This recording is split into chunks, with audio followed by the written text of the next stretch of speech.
Most people enter a toxic relationship without knowing it. The beginning doesn't feel toxic. It feels like the most intense, real, specific connection they have ever experienced. The red flags were there, but they were buried in warmth that felt too good to question, and attention that felt too rare to risk. By the time the dynamic is visible for what it is, the emotional infrastructure has been built in a way that makes leaving feel almost impossible. This video is not about blame. It is about understanding the precise psychological mechanisms that make toxic relationships so difficult to identify, so difficult to leave, and so difficult to recover from. Because understanding the mechanism is the beginning of having authority over it. The clinical definition of a toxic relationship is more precise than most people realize. It is not simply a difficult relationship, or one with conflict, or one where both people behave imperfectly. A toxic relationship is characterized by a consistent pattern of behavior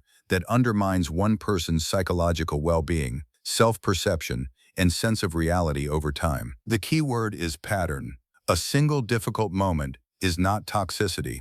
The systematic repetition of behavior that erodes your capacity to trust yourself, that is. The most important characteristic of a toxic dynamic is that it is asymmetric. One person is consistently managing the emotional well-being of the other at the cost of their own.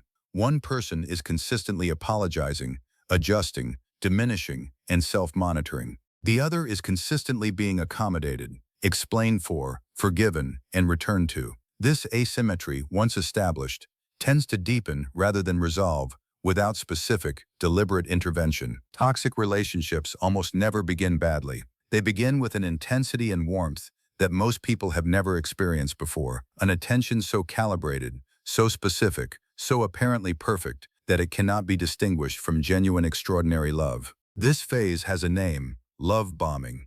Understanding it is critical because it is the foundation on which every subsequent stage of the toxic dynamic is built. The love bombing phase provides two things that the later stages leverage. First, it establishes a powerful emotional reference point, a version of the relationship so overwhelmingly positive that the person caught in the later stages is always comparing current reality against that reference, always hoping to return to it. Second, it extracts information. In the warmth and intensity of the early stage, people share vulnerabilities and wounds they would not ordinarily share so quickly. That information becomes the architecture of the control that follows. The reason toxic relationships are so difficult to leave is not weakness of character.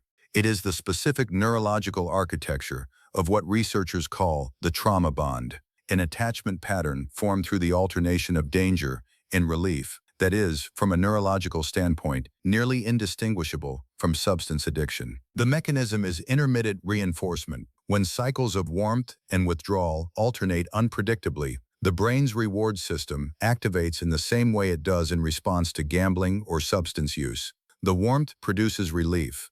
The withdrawal produces anxiety. The relief-seeking behavior generated by the anxiety is oriented entirely toward the person who can provide the relief, and toward the behaviors that historically have produced it. What makes the trauma bond so difficult to break is that it operates below rational consciousness. The person who is bonded can know, intellectually and completely, that the relationship is harmful, and still find leaving neurologically impossible, in the way that the person in substance withdrawal cannot simply choose to feel differently. The knowledge does not break the bond. Only the specific process of leaving, and then staying gone, begins to dismantle it. There are 5 specific psychological mechanisms that keep people in toxic relationships, each one distinct, each one operating in a way that feels entirely rational from inside it. The sunk cost fallacy. The more you have invested in time, emotional energy, and the changes you made to accommodate it, the more difficult it is to accept that the investment was not in service of something real.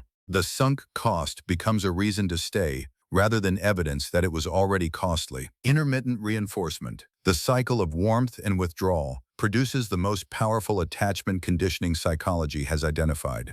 You are not staying because you are confused about whether it's healthy. You are staying because the cycle has conditioned your nervous system to require this specific source of relief in a way that overrides rational evaluation. Fear of what leaving actually means. Leaving is not just ending a relationship. It is confronting that everything you built your sense of the future around was a version of reality that doesn't exist. That grief is enormous. Staying postpones it indefinitely. Hope. Specifically the hope that the love-bombing version is the real one, and that current difficulties are a temporary deviation that can be resolved. This hope is actively maintained by the periodic return of warmth, provided at exactly the moments when leaving has become most likely. The identity cost. After enough time, your sense of who you are has become partially structured around this relationship, who you are in relation to them, how they see you, the explanation for your life that includes them. All of this is at stake when you consider leaving. The identity cost is often the final barrier and the least discussed. The behaviors that characterize toxic relationships fall into recognizable patterns. Giving them precise names is one of the most important forms of protection available, because naming removes the mystery that the pattern depends on for its continued effectiveness. Gaslighting, the systematic undermining of your ability to trust your own perception. That never happened. You're remembering it wrong. You're being paranoid. Over time, you stop trusting your own memory and judgment and begin to rely on the toxic person's version of events, which always serves their narrative. Darvo, deny, attack, reverse victim and offender. When confronted, the toxic person denies the behavior, attacks the credibility of the confrontation, and repositions themselves as the actual victim of it. The confrontation ends with you apologizing for raising it. Triangulation, the introduction of a third person, real or implied, to create jealousy and a sense of replaceable status. My ex would have understood. Other people appreciate me. The function is to make your position feel insecure and your compliance feel necessary. Love recycling, the periodic return to love-bombing behavior whenever the person under the dynamic shows signs of leaving or establishing independence, not change. A maintenance tactic, calibrated to the exact moment of highest proximity to exit. The psychology of leaving a toxic relationship cannot be reduced to just go.